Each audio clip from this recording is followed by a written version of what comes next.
Well, hello there. This is Mark Ittleman, speech language pathologist, and welcome to the teaching of talking. This particular video is going to be very, very helpful to anyone who has aphasia or apraxia. It will also be very, very helpful to a caregiver or to a speech language pathologist. And the question is, how long does it really take to recover from aphasia, especially in patients who may have like a moderate to profound problem? I've been practicing speech pathology for over 50 years, and so I've had the opportunity to really experience aphasia therapy and the kinds of results that occur with speech therapy. I mean, I've done speech therapy, which is the traditional frequency of 2 to 3 times a week for years and years and years. I also did a program where I worked with people for 2 or 3 years every day doing intensive speech and language therapy. That's really unheard of in today's marketplace. I mean, very few people could ever have the opportunity to work with an expert who knows how to do aphasia speech therapy or apraxia speech therapy almost every day of the week for 2 or 3 years. But, I see a lot of young speech language pathologists who are saying that recovery can occur and things like this. But what I've found is that it doesn't occur rapidly. And the only way I know is because I've been in the field long enough and practiced long enough and specialized with people with aphasia to understand the problem, understand the methods that we use, and understand how long it takes. And it's not a quick fix. It just isn't. And the sooner one realizes that, the better.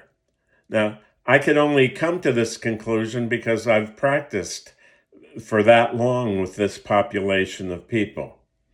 What I've found in conclusion is that speech therapy for aphasia and apraxia takes a long time, and it has to be done intensively. It has to be done at least 2 hours a day, and in addition to that, it should be done intermittently when a patient needs to be able to speak, whether they're in a restaurant and need to order something or whether or not they're talking with someone.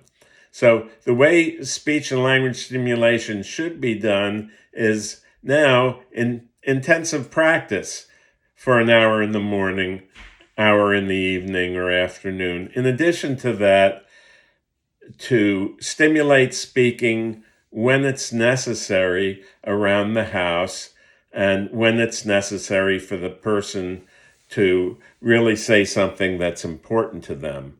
But realize this also, that many with aphasia cannot initiate speech.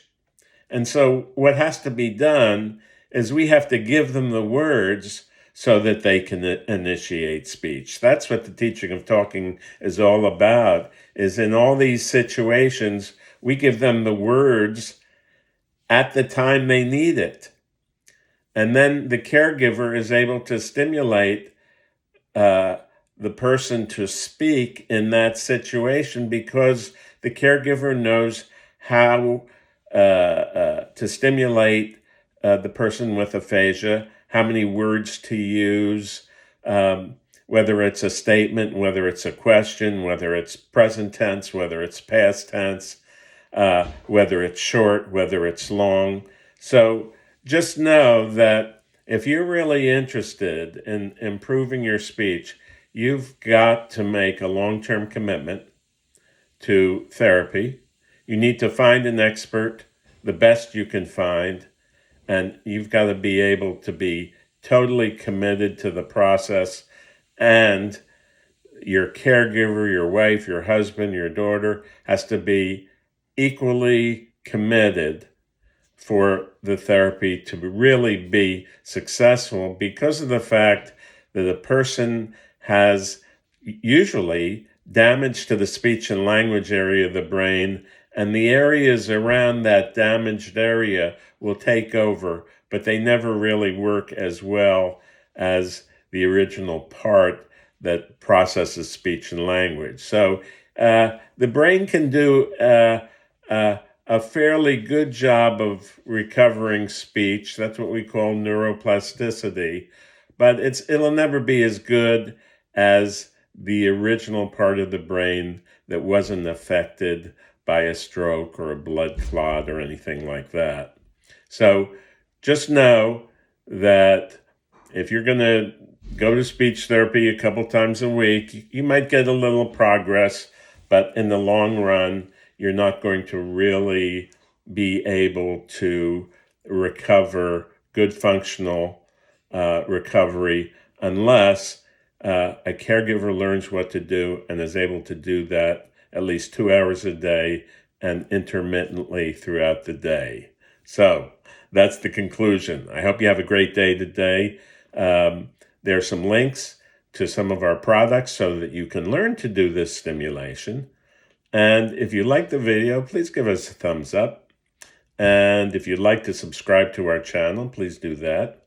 So just have a good day today, and a good week, and a good month, and a good year too, okay? And we hope to hear from you, because we'd be very glad to help you learn the teaching of talking method, teach you how to stimulate speech and language. Thanks a lot. Have a good day. Bye-bye.